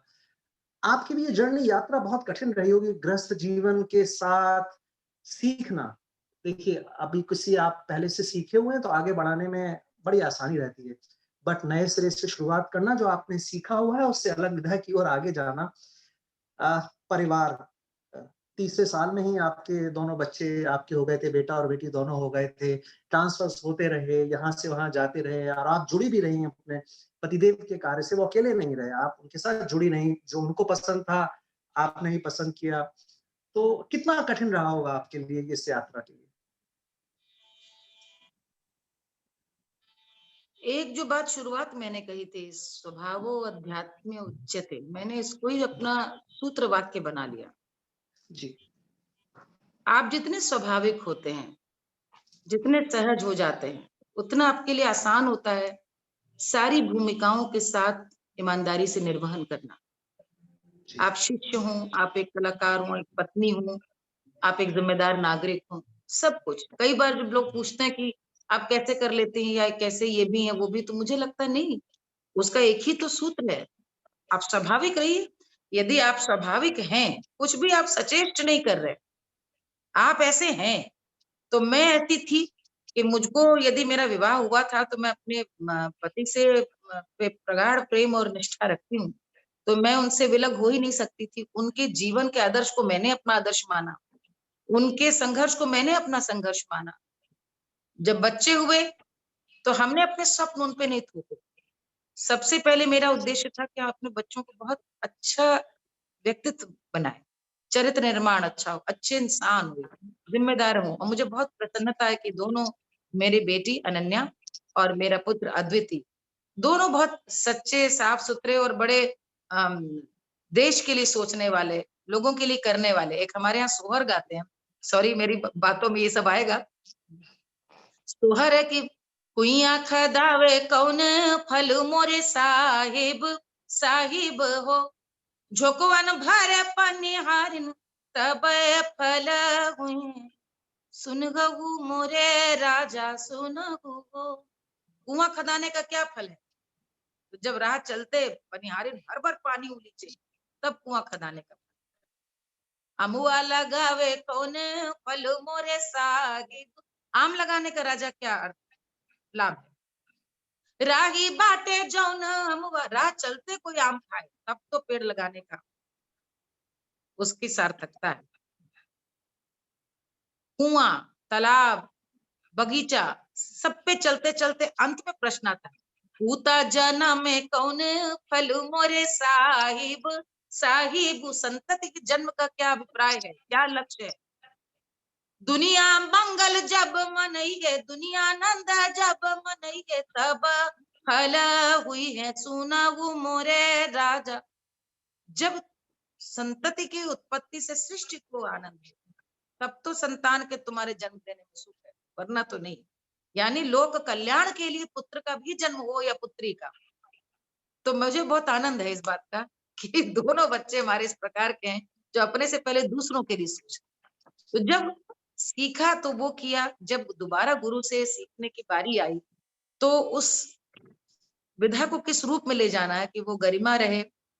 और ये आप देखिए, मेरे लिए तो एक दुविधा की बात थी कि मैं पूरा वंग की गायकी को उनसे सीखते हुए भी खाँटी देशज लोक परंपरा को लेकर के मंच पे जाना चाहती थी। ये दोनों बिल्कुल अलग-अलग चीज़ें। जी, पूरब अंग की जो ठुमरी दादरा की जो हमारी गायकी है, जो हमारे आप गुरु शिष्य परंपरा से जो मैंने उनसे विरासत में ली है, और मंच पे जो मैं गीतों की प्रस्तुति कर रही थी, जो हमारे यहाँ दादी काकी मेरा था कि मंच मेरा एक मंच मानो आंगन है। बिलौवा हो आंगन रहा में हो। दादी नाचती थी, गाती थी, झूला झूलती थी। मैं बन्ना भी गाऊँ, मैं सोहर भी गाऊँ, मैं बिटिया की विदाई भी गाऊँ, मैं कोबर गाऊँ, मैं हल्दी गाऊँ। ये एक और प्रस्तुति का ढंग भी, क्योंकि वक्त बदल रहा था, मुझे मालूम था कि विजुअलाइजेशन का ज़माना है जी, और जिस ज़माने में एक एंटरटेनमेंट में लोग संगीत को बड़ी सतही दृष्टि से देखने लगे, वह में लो एक गौरवमयी उसका एक अंदाज़, क्योंकि मैं कोई 16 साल की तो उस समय थी नहीं। मैं तो उस समय एक 16 साल की, 15 साल की बिटिया की माँ थी, कि मैं मंच पे आऊँ, लोग मुझ में भाभी देखें, अपनी ननद को देखें, अपनी माँ को देखें, उस छवि। लेकिन लोग या दादी 80 बरस की भी होकर जब गौनई में, बुलौआ में, रत जगह में नाचती हैं, उनमें जो गरिमा और ठसक नजर आती है, वो नख-शिख ऊपर से गरिमा गौरव, हम उसको मंच पे लेके जाएँ। ये मुझे लगता है कि इस इन दोनों का तालमेल और संतुलन भी साधने में उसी सहजता ने मुझे सहयोग किया कि मैं एक ऐसा भी हुआ है 1-2 बार कि अप्पा जी का, मेरे लोकगीतों का कार्यक्रम है और अप्पा जी का ठुमरी का कार्यक्रम, ओह! और हम लोग जब साथ में लहंगा पहनकर मैं अप्पा जी के साथ, तो वो एक मैं उनके सामने वही उसी शिष्या भाव में रहती थी जी, और उनका वो प्रेम, उस भाव को उन्होंने भी उसी तरह ग्रहण किया कि बहुत सारी चीजें उन्होंने ऐसी सिखाई मुझे, जो म सामान्यतः शिष्याओं को नहीं बताती थी। जैसे वो जी, ठुमरी बताई, दादरा बताया, कजरी, लेकिन वो जिन चीज़ों को स्वयं मंच पे नहीं गाती थी, वो चीज़ें हम लोगों को सेहरा बताया, मुबारकबादी बताई, सोहर भी बताया। अब मैं बताया। उनका सिखाया आपको जैसे एक वो सिखाती हूँ। हुँ, पालना सुना रही हूँ, अप्पा जी का जी, सिखाया।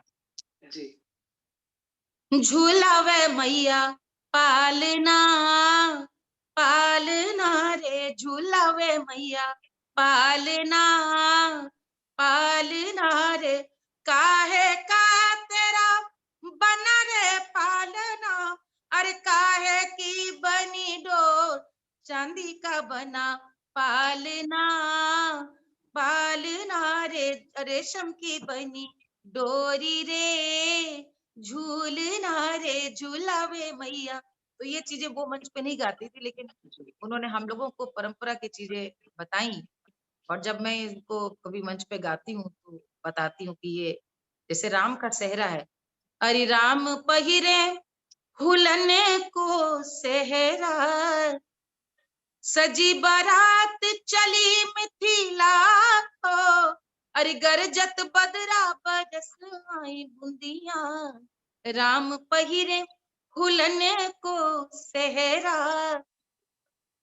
राजा जनक ने प्रण ठानी है, रख दियो धनुष उठाए दियो झगड़ा, राम पहिरे फूलने को, राजा दशरथ के 4 पुत्र हैं, तोड़ दियो धनुष मिटाए दियो झगड़ा, राम पहिरे फूलने को सेहरा, राम पहिरे। तो बहुत सारे इस तरह की चीजों का उनसे जो आप लोक मुझे यहाँ से हज़ारों किलोमीटर लौटा के अपना मैं झांसी पहुँच गया हूँ। मैं वहीं पहुँच गया हूँ कि वो मामी के जब बच्चे हमारे हुए, हमारे सामने ही हुए तो फिर वो होता था, जच्चा होता था, बाद में बिल्कुल। शादी हुई हमारे मामा की, तो बन्ना-बन्नी वो सब है, बैठ के ढोलक है, उस पे चम्मच ठोका जा रहा है, जी, जी, जी, मामियाँ जी। नाच रही हैं, मामियाँ नाच रही हैं, मैं वहीं उसी समय पहुँच गया हूँ। और राजा राम जी की बारात में जब होते थे तो वहाँ पे भी आज भी सेहरा गाया जाता है, ये सब गाया जाता है बिल्कुल। वहाँ पे। सेहला बोलते हैं वहाँ पे। जी, बिल्कुल। जी, अभी भी वहाँ पर चल रहा है। जी, जी। आप ये आपकी जो परंपरा है, आप वहाँ से पीछे से लेकर आई हैं, तो आप अपने परिवार में भी अपनी बिटिया या बेटे को किसी को शौक है इस चीज़ का, वो चाहते हैं जैसे आपने कहा आप उनके ऊपर थोपेंगी नहीं कोई भी चीज़। बट वो मैं जब घर में इस तरह का माहौल है कि अभी देखिए हम लोग इतनी देर से बात कर रहे हैं जिसमें मेरे ख्याल से 50% से ज़्यादा संगीत ही मेरे मेरे तो कानों में गूँज रहा है। तो वो उनको भी आगे उनकी इच्छाएँ बड़ी हैं इसके बारे में उनको कुछ लगता है देखिए, आपको? देखिए हमारी माँ नहीं गाती थी, लेकिन मैं गाती हूँ। जी, जी, उन्होंने सिखाने का पूरा प्रण ठाना था कि सीखो और वो जी, फिर इस तरह यात्रा आगे बढ़ी। बेटी हमारी बहुत अच्छा गाती है, अनन्या बहुत अच्छी गायिका है। जी, उसको जी, मैंने सिखाया भी है, उसके अंदर प्रवृत्ति भी है। जी, और वो जो है हमने सोन चिरैया संस्था बनाई है जो लोक संस्कृति को ही आगे बढ़ाने का काम कर रही है, उसमें जी, भी जुड़ी है और जी, उसको बहुत आदर भाव है। सबसे बड़ी बात तो मुझे लगता है आदर भाव होना यदि चाहिए। है जी, तो आपको बताऊँ हमारी जब बेटी का विवाह हुआ, तो आपके हमने बांदा से, ललितपुर से हमारे यहाँ सब अ, हमने बुलाए थे सारे लोग कलाकार सब आए थे और परिवार की तरह से वो सब आशीर्वाद देने के लिए सब लोग आए थे, तो वो दोनों बच्चों को बहुत आदर भाव है। और मैं अनन्या का तो कंट्रीब्यूशन गायन से भी ज़्यादा मुझे लगता है वो डिकोडिंग का जो काम है, एक वैश्विक लोगों तक ले जाने का, वो करना चाहती है। तो मुझे लगता है जो योगिनी जी का काम है, जी, वही उसका लक्ष्य भी है करने का। उनको तो जुड़ना चाहिए फिर हमारे से, आपने अभी जी, तक उनको छुपा के रखा जी। हुआ है। बिल्कुल, बेटी ने हमारे हार्वर्ड से ही पब्लिक हेल्थ में ही है वो जी, और जी, पब्लिक हेल्थ के इंडिया एसोसिएट डायरेक्टर रही है पिछले 3 साल जी, और इस समय वो पोषण अभियान जो भारत सरकार का उसमें मिलकर काम कर रही है। जी, जी, उसमें भी उसका वही है कि जन-जन का जो आंचलिक जो अनाज खाते थे, जी, जी, उसको ही किस प्रकार से हम आगे लेके जाएँ। तो वो इनफैक्ट जब हार्वर्ड से पब्लिक हेल्थ करके तो उसका बाद में वहाँ पे इंडिक स्टडी पे ही पढ़ने का मन था बाद में। वैदिक ट्रेडिशंस को ही पढ़ना चाहती थी और आज भी वो अपने आगे मतलब पीएचडी रिसर्च के लिए उसी विषय पे सोच रही है। तो वो मुझे लगता है कहीं न कहीं कड़ियाँ जुड़ी हुई हैं क्योंकि नहीं, दुनिया जी, तो बस बीज तो वही है है वहाँ कि पे, चिंतन है, वो वो है, जो सोच है। तो उसका तो मैं उस दिशा में एक बड़ा भविष्य देखती हूँ। जी, वो ब्लॉग्स धीरे-धीरे अपने आप जुड़ते जाते हैं। आज आपसे मुलाकात हुई है, बिटिया के बारे में बात हुई है, ये ऐसे ही होता है, हमको खुद नहीं पता होता है कि आगे चल के कौन किस व्यक्ति से हम लोग मिलने वाले हैं। निस्संदेह, निस्संदेह, जी। मैं चर्चा को अंतिम दौर में ले जाते हुए आपसे एक सवाल ये पूछना चाहूँगा जैसे कि हम सभी को मालूम है गीता में कहा गया है कि क्रोध होता है तो भ्रम पैदा होता है। भ्रम होता है तो हमारी बुद्धि जो है विचलित हो जाती है, व्यग्र हो जाती है। तर्क हमारे सारे नष्ट हो जाते हैं और उसके बाद व्यक्ति का पतन शुरू हो जाता है। और आज आप देख रही होंगी अभी तो मैंने आपको देखा है कि सोशल मीडिया पर आप भी रहती हैं बराबर आप देखते रहते हैं। तो इस ज़माने में आपने देखा होगा कि अगर आप अपनी कला का विस्तार कर रहे हैं या आप केवल बातचीत कर रहे हैं तब तक ठीक है। बट अगर आपने अपनी विचारधारा आगे बढ़ाने की कोशिश की तो आपके सामने कुतर्क लेके लोग बाग सामने आ जाते हैं। जी। और जब कुतर्क आ ही गया, वो आखिरी स्थिति आ गई कि आदमी का पतन हो चुका है और वो कुतर्क ही कर रहा है, तो आपको लगता है कि इन सब की सीमाएँ निर्धारित होनी चाहिए? देखिए कौन निर्धारित करेगा? सीमा को कौन निर्धारित करेगा? ये तो हमारा आत्म विवेक है। जब विवेक नहीं निर्धारण कर पाता, तो हम किसी के रोके नहीं रुकते। और ये तो समय अब अंकुश समाप्त करने का है। हम लोग अलग सदी में जी रहे हैं, अलग समय में जी रहे हैं। हम लोकतांत्रिक व्यवस्था के उस दौर में हैं, जहाँ पर हर आदमी के पास कलम है, हर आदमी आज अपना पत्रकार है, हर आदमी अपना प्रोड्यूसर है, हर व्यक्ति के पास अपना वो है। यहाँ पर यदि विवेक की नहीं सुनेंगे, तो फिर तो अब कोई आप पे अंकुश आप किसी को आप बैन करा लें, किसी ट्विटर अकाउंट को आप रिपोर्ट करा लें। आपके प्रश्न के जो पहला था मैं उसका अर्थ समझी, निस्संदेह क्रोध होता है तो सबसे पहले आपकी बुद्धि का हरण करता है, क्योंकि उस समय आप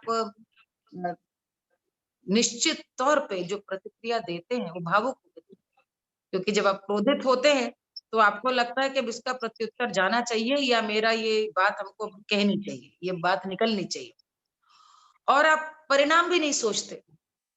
कितने लोग लेकिन इसका उल्टा भी सही है कि बहुत सारी घटनाओं में जहाँ पे हम कुछ घटते नहीं देखते, वो इसलिए नहीं घटती हैं क्योंकि वहाँ पर परिणाम की चिंता करके लोग कुछ नहीं बोलते। ये उसका दूसरा दूसरा पक्ष भी है। दूसरा पक्ष है। मुझे लगता है कि क्रोध सही समय पर प्रयोग करने वाला बहुत बड़ा अस्त्र है। क्रोध भी एक आखिर हमारे अ, हमारा एक ये स्वाभाविक एक नैसर्गिक अ, अभिव्यक्ति है और क्रोध सही समय पर यदि नहीं आता, तो बड़े-बड़े इसके दुष्परिणाम हमने देखे हैं। क्यों नहीं खून खौलना चाहिए किसी अन्याय के खिलाफ? जी। धर्म पर संकट आए, धर्म का कोई मजाक उड़ाए, धर्म का अपमान करे, कोई आपको असत्य या मिथ्या आप पर आरोप लगा के ठहरे, तो बहुत स्वाभाविक है क्रोध आएगा। और एक जो आपने बात कही कि आज के टाइम पर ट्विटर में सबसे आसान है कि आप मिथ्याचार को ही सत्य के रूप में गढ़ दें। हम जी। लोग बहुत इस चीज के शिकार होते हैं और कई बार जो बड़ा हित है उसको देख करके क्रोध को शांत रखना पड़ता है। बड़ा ऐसा लक्ष्य, बड़ी जी, सोच, जी, किसका अहित हो सकता है? आपका तो निकल गया। लेकिन कई बार क्रोध का प्रकाट्य भी आवश्यक है, क्योंकि आपको इसकी कमजोरी ना माने। और ये मैंने आपको पहले उत्तर दे दिया कि ये विवेक ही निर्धारित करता है। और हाँ, जी, क्रोध करें तो परिणामों को जानते हुए स्वीकार करिए। और यदि आपको जब क्रोधित होना चाहिए और आपने नहीं किया, तो फिर उसके भी जो परिणाम आएंगे, दुष्परिणाम, उसको भी फिर उसके लिए तैयार जी, रोइएगा मत, उसको भी स्वीकार। जी। आपने विवेक की बात की तो बात लौट के फिर वहीं आ जाती है कि आपके संस्कार कैसे रहे हैं। तो जी, लौट फिर के सब कुछ हमारे परिवार के ऊपर ही आ जाता है, जिस संस्कार और संस्कृति की हम बात करते हैं, उसके जी, ऊपर ही आ जाता है। मैं आपसे सिर्फ ये जानना चाहूँगा कि अभी जो नई जनरेशन आ रही है, आपके बच्चों की उम्र की ही हम बात करते हैं, जो आगे चल के भारत के नव-निर्माण में बहुत जी। बड़ा योगदान देने वाली है। उनके लिए आप गीता से क्या संदेश लेकर आते हैं? आपको क्या लगता है कि एक ऐसा क्या संदेश एक ऐसा संदेश जो आप ऐसे एक कहना तो बहुत मुश्किल है, हर वहाँ पे तो हर श्लोक में कुछ जी, नई एक चीज़ है। एक ही जी, एक ही एक ही कर्म करे जाओ, जी, कर्म कर्म करते जाओ, बस अपना कर्म करो। और वो कर्म का अर्थ ही यही है कि वो न्यायोचित धर्मोचित कर्म हो, उस कर्म को करते जाओ। और यदि सिर्फ इतना ही साध लिया तो जीवन में सब कुछ तुम्हारा है, क्योंकि तुम यदि अपना कर्म कर रहे हो तो उस मार्ग में अपयश मिले, कांटे मिले, पराजय मिले, सब सर्व मन से स्वीकार करो। लेकिन कर्म करना नहीं छोड़ना है। कर्म भाव में आप बस लीन रहें। उसमें यही यही तो ये तो इससे सुंदर जीवन नहीं हो सकता। ये आदर्श जीवन है कि हम अपने कर्म के प्रति लीन हैं। और वो कर्तव्य सबके प्रति है। हमारा अब एक मानवोचित कर्म क्या है? एक संतान है तो माता-पिता के लिए हमारा कर्म क्या है? हम अधिकारी हैं तो हमारा अपने जिनके लिए हमें नियुक्त किया गया उनके प्रति हमारा क्या दायित्व है? सबके प्रति हमारा दायित्व बोध जगा रहे, हम कर्म करते रहें, बिना इच्छा के, तो सब बिना कुछ होता चला जाएगा। आपने बिल्कुल सही कहा और मैंने कुछ सवाल मैं सोच के आया था, शायद वो मैंने पूछे नहीं होंगे और पर अगर आप कुछ अपनी तरफ से कुछ कहना चाह रही हो, कुछ सुनाना चाह रही हो, तो बस वो आप सुना के कह के हम फिर इसको विराम देना चाहेंगे। नहीं, बस यही कहूँगी। आज तो आपने इस तरफ बातचीत पूरी दिशा में आप ले गए कि आज ये पूरी मेरे लिए भी पूरी बहुत सुंदर आध्यात्मिक चर्चा रही है, आज का पूरा ये वार्तालाप। मेरे बहुत सारे विश्वास, मेरे बहुत सारे मन की ऐसी बातें जो जिनका ऐसे प्राकट्य नहीं होता, क्योंकि ये तो आमने-सामने 2 लोग बैठे तब बात होती है। शायद आज इस इंटरव्यू के ज़रिए बहुत सारे लोग भी जानेंगे, सुनेंगे। मैं सिर्फ यही कहना चाहूँगी कि विश्व भर में कृष्ण को लोग आराध्य मानते हैं। कृष्ण को एक अपना आदर्श और शक्तिपुंज मान करके विश्व भर के कितने भी बड़े से बड़े लोग हैं आप जानते हैं, जिन्होंने गीता को ही अपना जीवन का एक कह लीजिए कि अपना वो मान लिया कि ये साध लिया तो तब साध लिया। तो बस यही कहूँगी कि वो हम हमेशा बाहर से एक स्वीकारोक्ति की, स्वीकार्यता की प्रतीक्षा करते हैं। जितने सजग, जितने जागृत हमारे पूर्वज, हमारी संस्कृति थी, वो विश्व भर की संस्कृतियों को हमसे सीखना है। गीता को पढ़ें, किसी भी उम्र में हो पढ़ें। और जब-जब पढ़ेंगे आपको लगेगा इसके मायने, इसके अर्थ, इसके संदेश आपके लिए अलग होते जा रहे हैं। कोविड के समय में गीता ने सबसे सुंदर संदेश दिया है कि सब कुछ क्षणभंगुर है। और जब सब कुछ क्षणभंगुर है ही, तो क्यों आसक्ति? किस बात का मोह? इसलिए सिर्फ कर्म किए जाओ, करे अच्छा। जाओ, करे। धन्यवाद आपका माली जी। मैं मनीष श्रीवास्तव इंडिक अकेडमी की तरफ से आपका आभारी हूँ। आपने इतना समय हमारे लिए निकाला। हमने सोचा था कि बहुत छोटा-सा रहेगा, बट हम पूछते गए, आपने हमको नाराज़ नहीं हुई, आप जवाब देती रहीं, सुनाती रहीं, संगीत अरे! की ओर ले गईं। नहीं, आपका नहीं, बेहद आप लोग इतना अच्छा काम कर रहे हैं, योगिनी जी इतना अच्छा काम कर रही हैं और ये तो कब कब कब इस पर चर्चा किसी के साथ होती है, तो इसलिए दिल से बातें बिल्कुल। फिर आपसे बहुत-बहुत मुलाकात होगी। थैंक यू धन्यवाद। मनीष।